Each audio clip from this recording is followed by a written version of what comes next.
So this is really fun. It's really fun because I don't have to talk. I don't have to answer any questions.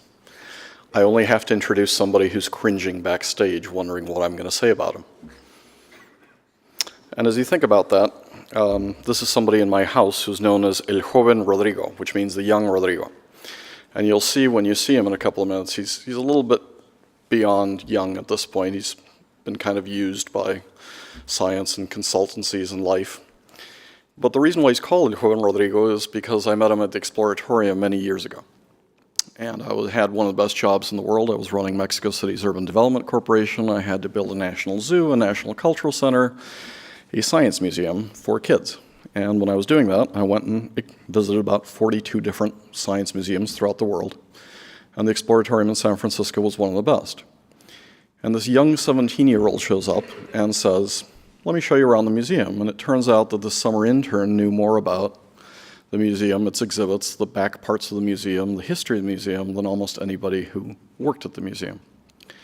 And so we immediately hired him.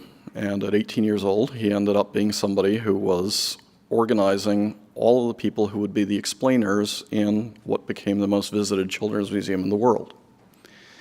And his job was to figure out how to translate the science exhibits and the children's exhibits both to kids who'd had extraordinary educations and to kids who were almost illiterate, because we were busing in thousands of kids from Mexico City and other schools in Mexico who'd never had an experience in science, who'd never had an experience in a museum.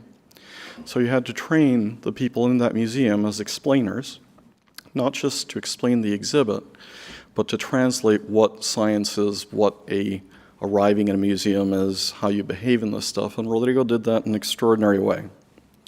We then brought him up to Harvard. He got one of these fancy Harvard degrees. He then ended up as part of the life science project at Harvard Business School and helped me co-author several things, including the first map of global nucleotide data flow. And I started asking, well, where in the world did you come from? How in the world are you able to bring together design and science? And it turns out that he's the product of an architect father, an extraordinary uncle who was one of the world's great photographers, and a mother who was slightly passionate about education. And when I say slightly passionate, many of you have probably been in 5 different schools. Many of you have probably not been in 5 different grammar schools. Many of you probably haven't been in 5 different grammar schools in the same city. And the reason he was in those 5 different grammar schools is not because he was misbehaved or did poorly. On the contrary, he did brilliantly in each. His mother just thought there was a better place for him to get the best education possible. And he's followed that trend after a short mistaken stint at a large consultancy, and has come back to his original love of bridging science and design. And as a person who created his own job, making life sciences at IDEO, one of the great design firms in the world, he's trying to bridge and bring the equivalent of Apple and Apple-like design and thought about design into medical services, medical IT, life sciences in different ways. And one of the things you should note is that there is hope for those who've worked in science in terms of being able to dress very well. Please note the orange shoelaces, the red shirt, and particularly the beautiful touch with the handkerchief. Rodrigo Martinez.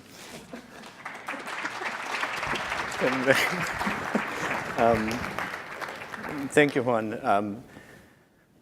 I didn't know what Juan was going to say, and you never know what Juan is going to say, but it's really terrifying when he's going to say things about you. So anything and everything that I say is all his fault. So I spent more than 13 years learning and doing crazy things with Juan. So let me put you through a little bit of a travel.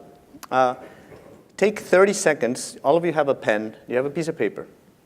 Take 30 seconds and think of a really good experience you had in the last 6 months. You went to a store and the store attendant was extremely helpful, or you went to a restaurant and it was a magnificent dinner, you went with your boyfriend, husband, whomever, significant others, you were on a trip, in a hotel, whatever.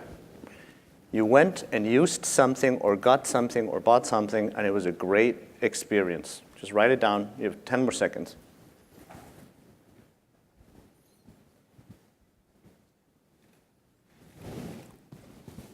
Okay, so put it aside.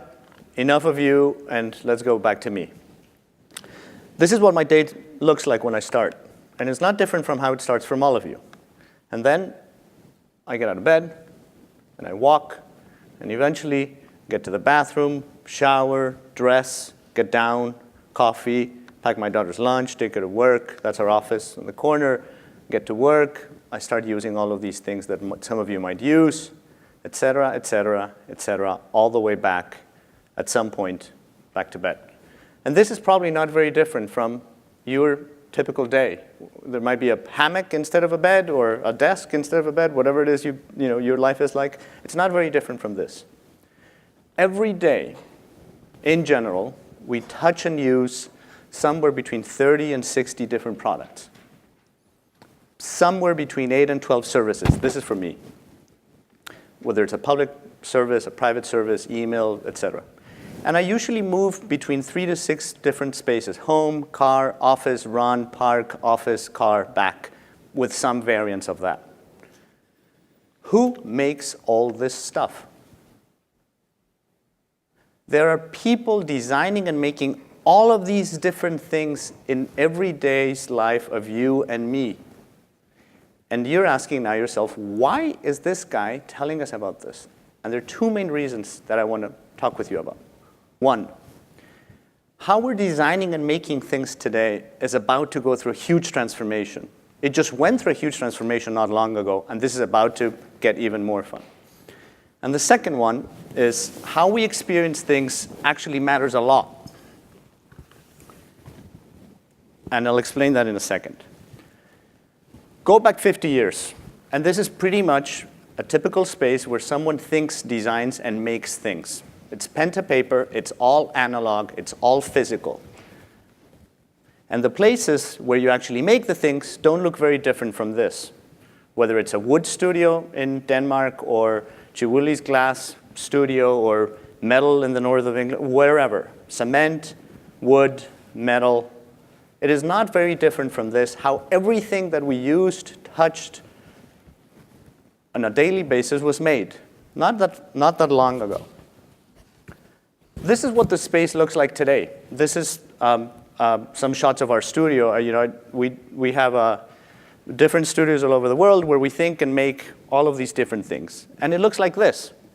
Some of it is hand to paper, but a lot of it is on a screen and back to hand to paper and in a team and individual and on a screen and on a screen. And it almost seems obvious, given that this is how you do a lot of the work you do today.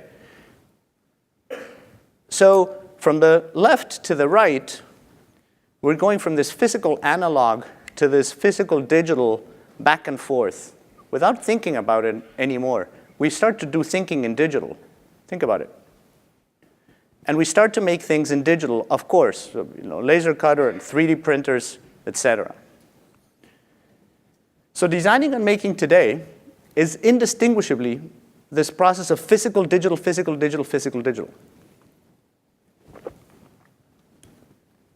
And the people that design and make things don't make a differentiation between where they are and what do they learn and bring from one space to the other. And that's going to be relevant in just a second. So because every scientist today said they had a chance to present a data slide, since I'm a designer, I will do my own little sketch. Let me just give you a quick sense of what it is that we do in design for most of the projects that we do. Design is really, really messy, especially the beginning.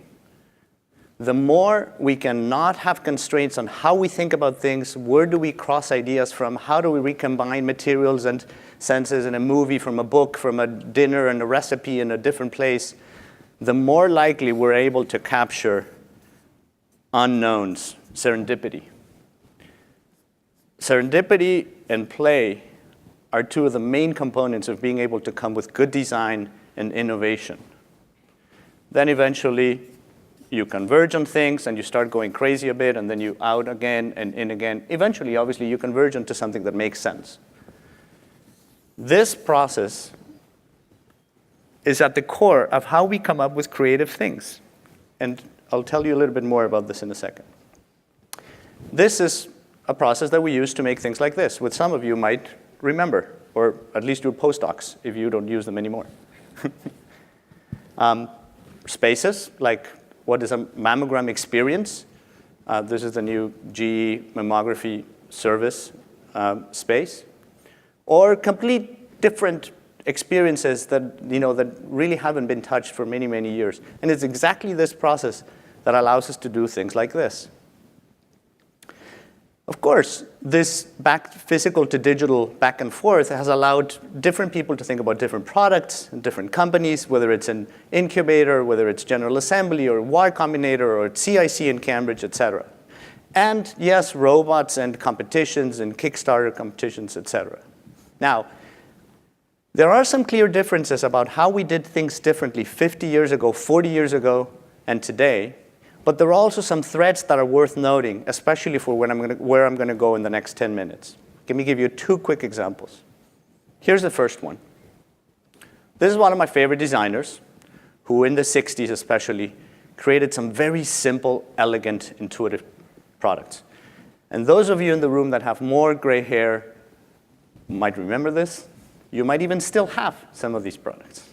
Those of you in the room that don't have that much hair at this point are thinking, why do I care about what this German designer did in the 60s? And the reason you care is this. Dieter Rams is the single most important influence on Johnny Ive at Apple for most of the products that many of us use today. It matters who is defining what are the core elements of aesthetics and functionality. I'm not talking about making things that are pretty. Things that work well, that people understand, and that we know what to do. Even 50 years later, even with a huge change in the science and the technology that goes into them. So first question here is, who, as scientists, as funders, as VCs, as students, who are the people that are defining today how we design and make things that we need to be paying attention, because nothing that you're doing in the lab today will matter if it doesn't reach someone outside in the world, like Stephen said today, out there. Second example, quickly. If I told you, you think that 50 years is too long ago, if I told you 20 years ago, you are going to be in the business of writing ideas, editing stories, taking photography, packaging, and distributing to a couple of 10,000 people, you would think, well, I'm a publisher. I must be McGraw-Hill. And of course not. That's what I did today in 10 seconds, standing in the red light today. When I take a photo of something that I think is interesting, I add some text and I throw it out on my Instagram. So the question then here is, that might sound ridiculous today. And of course, 20 years ago, we thought, well, I'm a publisher.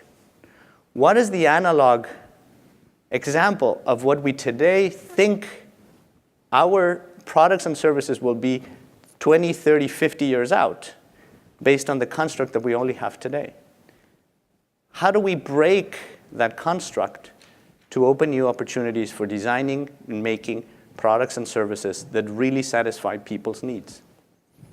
So indistinguishably, it's physical and digital, but also at the same time, this border between who designs, who makes, who sells, who supplies is blurring in many, many cases. Where does this all start? Well, for many of us, it started here. Pong. Pong, for many of us, was the first inclination of a window into a universe that we had absolutely no idea that it was about to explode. And not surprisingly today, as many of you are fueling what's going to be the next 50, 100, 200 years, is starting to happen also in play. As designers, we like to play. And we like to play not because it's fun. Of course it's fun. Not because it's social. Of course it's social. Not because it's rewarding. Yes, for all of those reasons, but also because it allows to open opportunities to do things differently. And by doing that, you open opportunities to engage and stimulate and satisfy people. People not in the aggregate, individually. So here's some of the examples of things we're doing for play. in our studio here in Central Square, we took a swab of someone's mouth, we grow some bacteria, we created this pattern, we grow bacteria in this pattern, and then we take that pattern and we build this simple electrical circuit. The science of this, of course, is peanuts to most of the things that you guys are doing. But the fact that we're doing this not at a lab, but at a design studio to start to play with options on how to make things starts to change the conversation. This is a project that my colleagues Will and Adam did with UCSF around thinking how to create future products. In this case, is light-sensitive bacteria that is integral to the part of how you manufacture this cup that has this set of healthy ingredients in the cup. Eventually, those become even more active with water. You drink it, you eat the cup.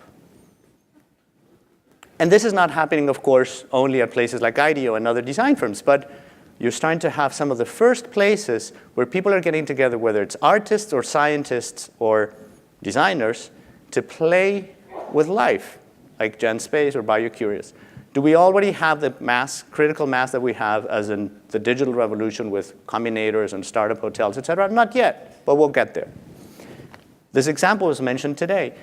The fact that in 3 days or 2.5 days, everything that these guys needed to fund this project, which is $65,000, by the way, not $65 million. How many projects of $65,000 can we do that start to create this sense of play between science and people? Of course, with all the dilemmas and problems that there are, which there are regardless of science. Autodesk and people like Andrew Hessel are doing some really interesting things, of course, developing the tools that enable for many of these to do. In this case, they did this partnership with architect David Benjamin to understand what are the patterns of bacteria and how bacteria grow that you could then take and apply to construction materials, and thinking of how construction materials could evolve over time, because today are some of the most static things that we make. Or Clotho, where there's this platform for apps in the synthetic biology space. It would have been, when we were playing Pong, it would have been very difficult to realize that each of us in our pocket would have had 200 apps, and what we could do with those apps. What is the equivalent example for today?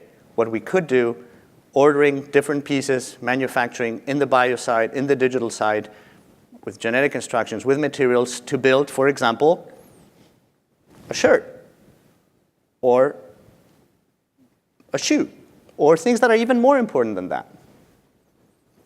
And eventually, of course, how does that turn into growing buildings as opposed to constructing buildings? How does that turn into growing cities as opposed to building them, et cetera, et cetera, et cetera? So not long from now, the process of designing and making will be indistinguishably a physical, digital, biological process back and forth, and we won't be making those differentiations. How we get there matters a lot. I'll go very fast. For the most part, you guys are doing this amazing science, and many of you, and George and others, are doing this amazing science and technology space. And there's this group of us that are doing all these products and services and spaces that all of you live. This is the problem. 1989. There's this huge abyss in the middle. So, and a lot of this has been obviously spoken about today. So there are many ways to bridge that. I'll get to that in a second. Second reason, let's go back to the example. Think about that example that you said. How many of you identified an experience that had to do with food, a restaurant, a meal? It's usually a third. There you go. How many of you was something you bought at a store or online? It's probably another third. How many of you picked something that had anything to do with a healthcare space? There's 2 people in the back. And there's reasons for this. Now, this is probably the most important point that I want to make today. People do not experience science and technology. I don't care what the electrons do in my iPhone, when they're in my hand, and do they go over the chip and under the chip and connect back and forth. But somehow, in the science space that is connected to health, we still keep thinking that the science is the most important part of all of it. And believe me, I love this space. I'm in this space. People experience products, services, and spaces, not science and technology. This doesn't mean that science and technology doesn't matter. Of course it does, and it's amazing the things we're doing. But if we don't make the bridge to what does that translate into the right products and services and spaces, we're going to miss a series of opportunities. And I'll give you one quick example. This is a package that a patient with type 2 diabetes has and opens up to start a new treatment. 97 pages, 6 brochures, 1 CD, people fly fishing, people this, people that. This patient for a pharma company, on average, and I'm not picking, by the way, on this company, it could be any pharma company, is worth around $2,000 for 5 years. Here's a different company that has a consumer that has someone for 5 years that is worth 1/3 of that. In this case, it's Nike, but I can pick 25 other examples. The key difference between the right and the left is some of them are thinking that the moment we need to translate the science into a product, it's a cost. How do I do it in the cheapest possible way? In terms of materials, in terms of packaging, in terms of communication, as long as I do what regulatory tells me to do, I'm fine. Is there a surprise why 30 to 40% of patients with type 2 diabetes, as an example, drop their medication in 3 months? Well, why wouldn't you? It's a shitty experience.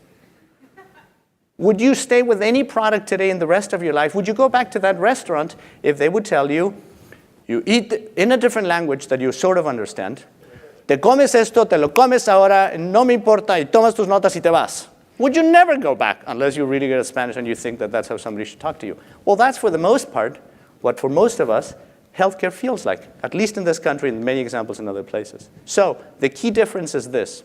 If every touch point that we think of coming out of science to people is an opportunity to engage them, how do we create a clear, simple, engaging, and warm experience? And this is not fluffy. Even if you think about it in the money side, the money is there.